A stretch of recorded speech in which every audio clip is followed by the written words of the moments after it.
Good afternoon, everyone. Welcome to Thomas More University. Thanks for gathering. Just going to offer some brief introductions for who's going to be speaking at the press conference. They've got some remarks to share, and then we'll open it up for questions. Going left to right, we've got Tom Dagger. He's the commissioner for the Great Midwest Athletic Conference, which will be our athletic conference. Terry Connor, director of athletics. Dr. Joseph Chillo, the 15th president of Thomas More University. And Zoe Barth, who's a senior from Fort Mitchell, Kentucky, and a well-decorated athlete here on our women's basketball team. So, Mr. President, I'll turn it over to you to get us started. Thank you, Kevin, and certainly good afternoon, everyone. We're delighted that you've joined us for this momentum occasion. I am pleased to announce that as of this morning, the NCAA Division II Membership Council informed Thomas More that we have been accepted to the NCAA Division II membership effective immediately as provisional members. This is certainly exciting news for our student athletes and certainly for Thomas More University, as we will become a provisional member for Division II representing Northern Kentucky and the greater Cincinnati area. This is a unique opportunity for Thomas More, and certainly it reflects the high level of excellence of our student athletes, our coaches, and certainly the expectation for the future of Thomas More. 3 years ago, we started a strategic planning process that really embarked upon this decision of whether to apply to Division II.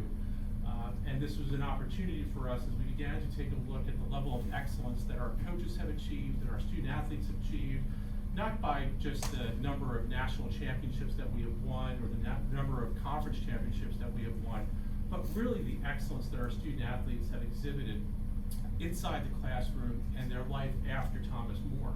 As we looked at these opportunities, we had an in-depth conversation with Commissioner Tom Dagger from the Great Midwest Athletic Conference, and certainly after that conversation, we had an excitement here that was starting to build about the fit with the institutions from the Great Midwest in terms of their reflections of their academic and financials, as well as the student experience, and looking at the fit from a value-based proposition. After that reflection, Terry Connor, as our athletic director, and I have begun an institutional process of bringing together individuals across the campus to help shape this decision. As we have begun to invest more in our athletic facilities, more full-time coaches, and more opportunities, it really became a paramount decision in terms of why we were going to make this decision and how we are going to shape this for the future of Thomas More University. So, on behalf of Thomas More University, we are excited about the opportunity to join the NCAA Division II and certainly join as new members of the Great Midwest Athletic Conference. So thank you, Tom, for that opportunity. At this time, I'd like to hand it over to Terry Connor, who is our athletic director. Thanks, President Chillo. I just want to echo the excitement.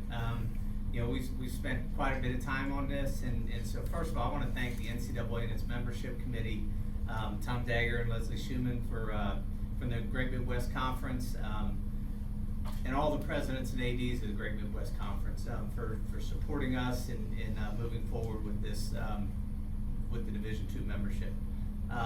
President Chillo, our working group, and especially Vice President Kelly French, who did a tremendous amount of work on this application. Corey Blackson, our compliance director, and our entire athletic department. This is a big move. Like President Chillo said, it's monumentous for us, and we really appreciate this opportunity and are very excited about it. Tom?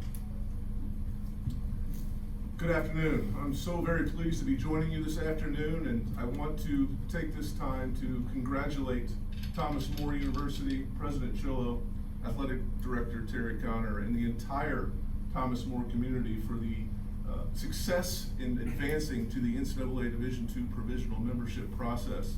It is not an easy application, and for them to have the opportunity to be acknowledged as a provisional member in Division II is very exciting for us as the Great Midwest Athletic Conference and their partner in this endeavor.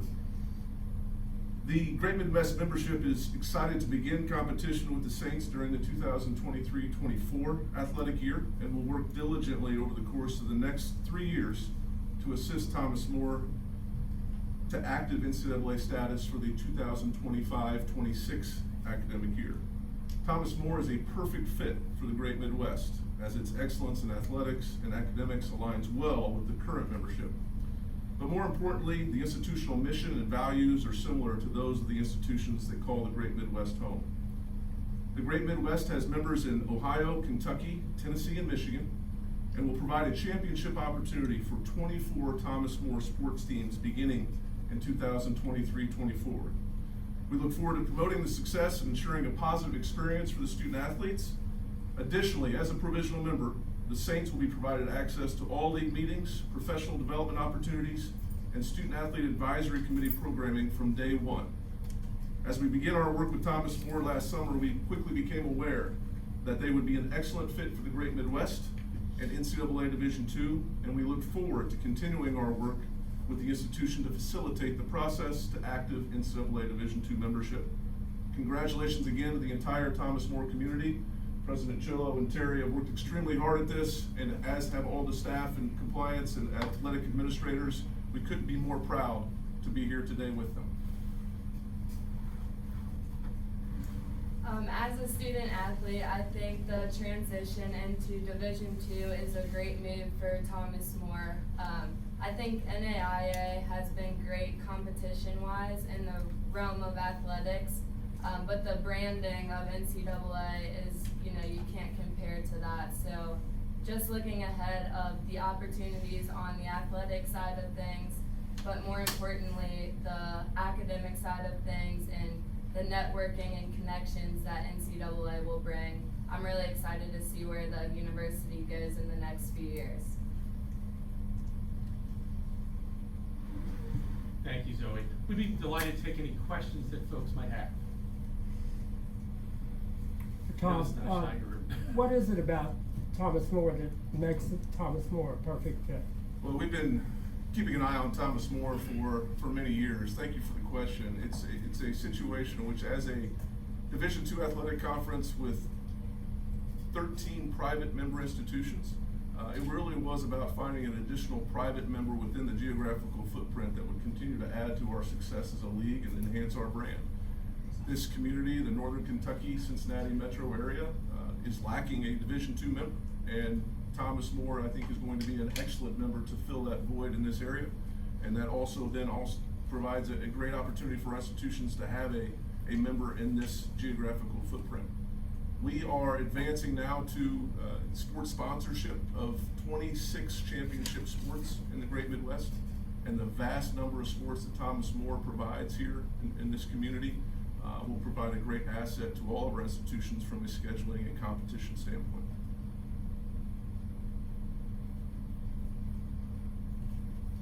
Is this your biggest metropolitan area? Does this become your? We have actually an opportunity to be in several Midwest markets, including Nashville, Cleveland, Columbus, and this certainly adds to a great list for us to provide exposure to the student athletes, but also allow our institutions the opportunity to make a name for themselves in those respective communities as well. We're going to be excited to see Thomas More travel to face the Trevecca Nazarene Trojans in Nashville, or make the trip to play Walsh in Canton. It's a great market for the athletics experience and student athletes from Cincinnati and the surrounding areas, and those student athletes that attend Thomas More to be able to get to those various markets within the Midwest region. And that was a big part of our decision to proceed with a membership to the NCAA Division II Great Midwest, was looking at similar type of institutions and the markets that those institutions were occupying. As we are looking at our strategic plan, lighting the way with a number of strategic initiatives, it was critically important to expose Thomas More now to these other new market opportunities. And just to follow up on that, the NAIA had been such a great fit for you for the university the last few years. So how hard was it to make this decision to go back to the NCAA? It was a difficult decision. We had to do our due diligence. Terry and I spent probably a good 6 months to a year before we approached the Great Midwest for a conversation. The NAIA has been a great experience for our student athletes and certainly for our coaches and for the institution. At the end of the day, as Zoe has made a comment, she's absolutely right.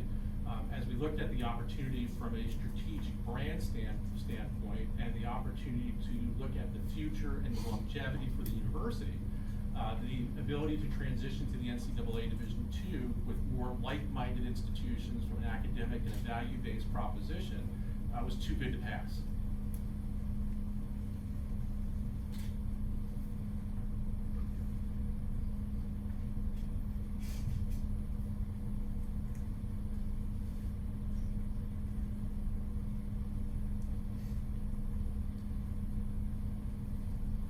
And just say, President Joe, just talk about what this year will be like as far as now your teams are recruiting for Division II, playing in NAIA, and just how that transition will go. Yeah, it's going to be interesting. It's a lot more meetings that I'll be attending, but you know, I think it's just going to be pretty normal for us from a competition standpoint. We're going to come out, we're going to compete in the Mid-South Conference and NAI, and see how well we do on the way out and heading towards Division II, and while obviously closely watching the teams in the Great Midwest to see what they look like, and so that we can get ready to go and compete against them the following year. So I really don't anticipate a lot of changes from that standpoint, but you know, we'll be different as we begin to follow Division II rules, and that you know, as far as recruiting, this recruiting class that we're getting ready to embark on for 23 will be we'll follow all Division II rules for that. So I don't, from a competition standpoint and student athlete experience standpoint, I don't anticipate much change there. I think one of the things that Tom said earlier was key, in that you know, we are the only Division II school in the region, in the greater Cincinnati area, and I think that is going to bode really well for recruiting. You know, in the Cincinnati market, Kentucky market, we're the only ones around. So I think that is a big factor in looking at this and making this move to Division II. So how did the scholarship numbers work in terms of moving from NAIA to Division II? So they're very similar. The scholarship numbers are very similar. When we looked at everything, the difference becomes Division II, you count athletic money only. NAIA, you count all money. So from that standpoint, that changes a little bit, and there's some exemptions and things in NAIA that don't exist in Division II. So those are things we've been studying, running reports to see where we're at right now, and I think we fit very, very well in the Division II model. Do you have any GMSC schools on any schedules for this coming year? And any, you know, a game here or there? I do not believe we do. We've played a couple of them in some non-traditional seasons, and I believe we'll have a couple exhibitions. But I do not believe any are on our current schedules.